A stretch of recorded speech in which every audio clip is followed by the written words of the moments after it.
Assalamualaikum dan salam sejahtera. Saya Najib Mat Aruf dari Business Awani. Perniagaan atas talian menjadi fenomena berikutan ramai yang mula berjinak-jinak menceburi bidang yang dianggap mudah serta bermodal kecil. Hanya berbekalkan sebuah komputer atau tab mudah alih serta internet, perniagaan ini boleh dilakukan di mana sahaja tanpa mengira masa. Dan persoalannya, bagaimana ketelusan perniagaan ini dapat diukur sama ada dari pihak penjual ataupun pembeli itu sendiri. Dan apakah cara atau kaedah bagi mengenali penjual atau pembeli yang jujur dan bagaimanakah model bisnes ini mampu menjana pendapatan terutama sekali di kalangan anak muda yang menjadikan perniagaan online ini sebagai kerjaya yang dilihat lebih menjamin masa depan mereka. Dan kita bersama dua orang pengasas bazar terkenal Vendor Festival iaitu Nur Erlin Mat Zulkhairi dan juga Ashri Atan. Berkongsi rahsia bagaimana menjalankan perniagaan atas talian dan juga tentang festival ini akan dijalankan. Terima kasih kerana bersama dengan Business Awani pada jam ini. Pertama sekali, saya sangat jarang membeli barang di atas talian, ya.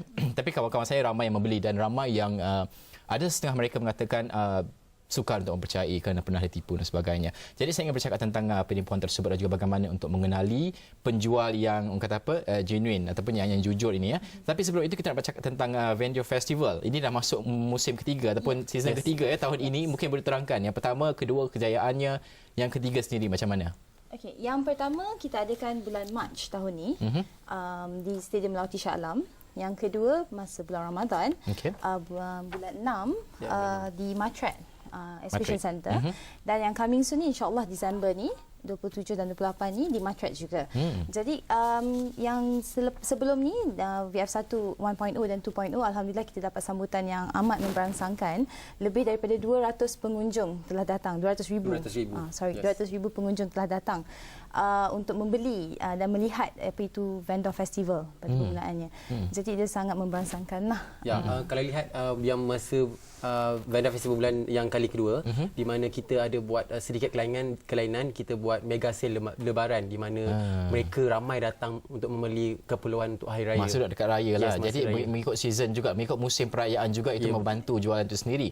Jadi dari segi perbezaan booth yang dibuka daripada VF1, 2 dan yang ketiga ini, bagaimana perbezaan pertambahannya? Saya percaya ramai peniaga-peniaga online yang mempercayai platform sebegini untuk memperkenalkan bukan sahaja untuk menjual tapi juga branding kepada perniagaan mereka. Mungkin perbezaan dari segi booth penyertaan itu sendiri.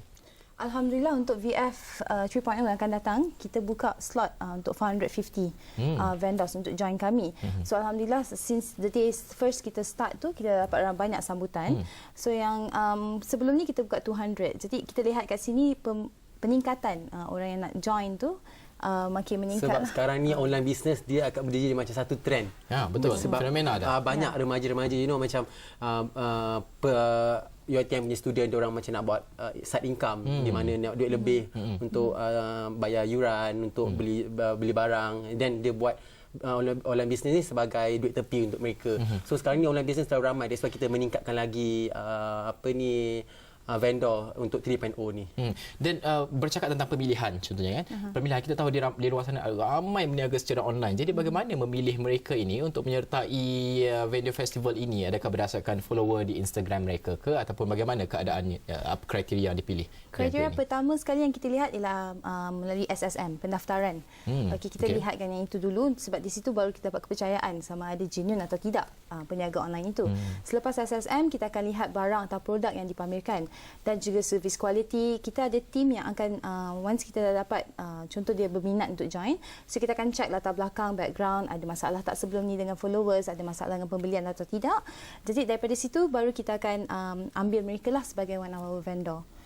Sebab kita tak boleh nak ambil terus tanpa menapis, because kita tak tahu background online business macam mana, dan certain mereka ada masalah dengan customer, so kita kena menapis.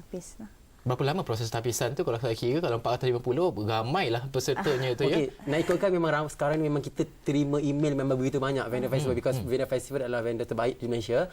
Kita menerima email begitu banyak, kita tapis by, tengok macam Eileen cakap tadi lah, by service, pendaftaran syarikat, kita buat supaya tak terlalu banyak.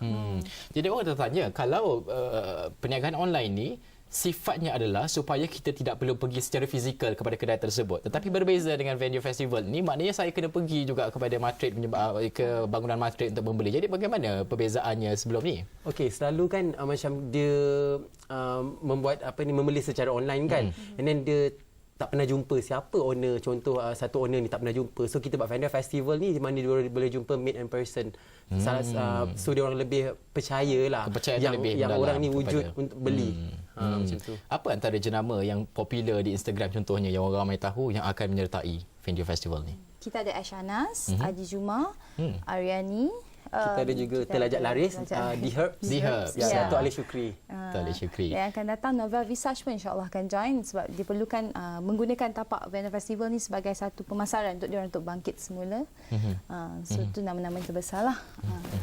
Dan juga kita dah masuk season ketiga dan semuanya dia buat di Lembah Kelang ni. Jadi mungkin ramai sebab kita cakap perniagaan atas talian ini orang membeli di serata Malaysia. Bukan sahaja di Semenanjung, Sabah, Sarawak juga membeli. Jadi mungkin ada perancangan untuk membawa ke negeri lain pula. Vendor festival ini untuk dibawa mungkin ke Johor, negeri saya. Kita sebenarnya dah buat survey melalui Instagram kita. Kita tanya followers sebab alhamdulillah mereka datang dari pelosok serata Malaysia ni datang untuk VF 3.0. Sebelum ni pun diorang datanglah daripada serata Malaysia. Tapi kita memang ada perancangan untuk buat di Johor, Kuantan dan juga bahagian utara. Bila tu? Itu insya-Allah akan datang next year. Dalam 2015 kita perancangan untuk bawa jenama vendor festival ni keluar daripada Lembah Kelang. Kalau ikut sebagai contoh kalau dibuat di Johor, adakah peserta itu daripada Johor sahaja ataupun serata Malaysia juga? Tak sama juga, kita akan buka jugalah macam satu Malaysia. Kita akan buka sama macam kalau masa kita buat 1.0 dan 2.0 sama juga 100 Malaysia join. Ada yang datang daripada Kelantan, daripada Johor, diorang sanggup datang untuk join vendor festival sebab dia percaya. Sabah Sarawak pun ada juga. And ada juga kita punya customer pembeli yang dah datang pagi-pagi book flight ticket untuk beli dengan kita untuk vendor festival, beli barang dengan kita punya vendor lah. Jadi mungkin kita bercakap tentang jualan atas talian ini, mungkin ramai yang beranggapan untuk golongan muda sahaja. Jadi mungkin ada golongan yang pertengahan sebagai contohnya kan. Mereka juga bertanya adakah saya boleh pergi, adakah produk-produk ditawarkan itu produk untuk golongan pertengahan juga ke usianya bagaimana ataupun memang golongan muda sahaja akan menyertai? Sebenarnya produk ataupun vendor yang join ni daripada seawal usia bayi lagi. Barang-barangan bayi, barang-barangan rumah, kita ada Tupperware, dewasa, not even fashion. Bukan sahaja fashion lah, segalanya. Setiap lapisan masyarakat itu boleh pergi ke vendor festival tersebut. Jadi adakah dari segi kualiti barang sebagai contoh saya nak cakap adakah barang yang ditawarkan itu dari segi harganya adalah berpatutan ataupun daripada segi barang itu adalah high end ataupun barang-barangan kelas pertengahan ke bagaimana keadaannya? Okey, untuk vendor festival ni vendor-vendor kita campur. Actually dia banyak. Ada yang memang original barang yang dia beli daripada London, daripada UK, dia orang bawa ke sini. Handbag original. Yes, contoh kalau LV dia beli dekat London, dia beli macam 2-3 barang dan dia jual balik dekat vendor festival macam tu. And in fact barang-barang yang dia orang jual harga jauh lebih murah daripada harga yang sebenar. Saya difahamkan pada kali pertama dianjurkan juga kali kedua dianjurkan, begitu sesak sekali saya tengok gambar kalau tadi kita tunjuk gambar sesak sekali orang ramai datang. Yang ketiga ini bagaimana ekspektasinya orang ramai datang tu kesesakan dan perbezaannya sebab lokasi dan berbeza daripada yang pertama kan. Yang kedua, yang ketiga adalah yang sama juga yang kedua. Jadi bagaimana dengan ekspektasi kedatangan orang ramai? Kesesakan vendor festival ni memang kita selalu orang kata kita alami. Alami kita memang macam mana nak atasi kesesakan tu kan. Tapi alhamdulillah untuk yang 3.0 ni kita lebihkan tempat parking, kita besarkan lagi sebab Matrade telah berhubungan kita yang kita akan letak satu parking station kat depan, kat belakang banyakkan lagi parking lah. Jadi plan booth tu juga diluaskan sedikit supaya tidak terlalu sesak lah ya. Kita luaskan. Tapi kita expect memang akan lagi sesak sebab kali ni lebih ramai sebab 450 vendor. Kita buat untuk Boxing Day kan. Boxing Day adalah kali pertama. Kita bercakap Boxing Day. Saya tengok Boxing Day di luar negara, orang berebut-rebut balik. Adakah suasana yang akan jadi sebegitu? Kita imagine macam tu. Apa yang kita buat vendor festival 3.0 ni, kita imagine orang macam kat London kan beli barang berebut-rebut, sama juga macam apa yang kita buat yang pertama di Malaysia ni. Saya kena berebut-rebut lah nak beli kasut. Sebab harga ni memang sangat murah. Apa yang diorang jual macam half price, ini lagi suku price. Memang vendor yang join kita memang dah cakap kat diorang kita ada buat Boxing Day dan memang diorang tahu mereka perlu letakkan harga yang rendah. Okey, sekali lagi, bila yang ketiga akan dianjurkan ni? Mungkin orang luar sana nak tahu di mana dan bila. Yang ketiga ni 27 dan 28 Disember di Matrade Exhibition Centre, Jalan Duta. Daripada 10 pagi sampai 10 malam. Sehari itu saja. Dua hari. Kita buat Sabtu dan Ahad lah. Sabtu dan Ahad. Okey, terima kasih kerana sambung dengan Bisnes Awani berbincangkan tentang venue festival tersebut, Erlyn dan juga Ash ya. Dan juga saya ucapkan selamat berjaya untuk festival tersebut pada Disember ini. Itu saja masa yang kita ada. Dari tadi Nur Erlyn, Mat Zulkhairi dan juga Ash Riatan berkongsi rahsia tentang venue festival yang bakal berlangsung Disember ini. Bisnes Awani akan berhenti rehat seketika, kembali selepas ini.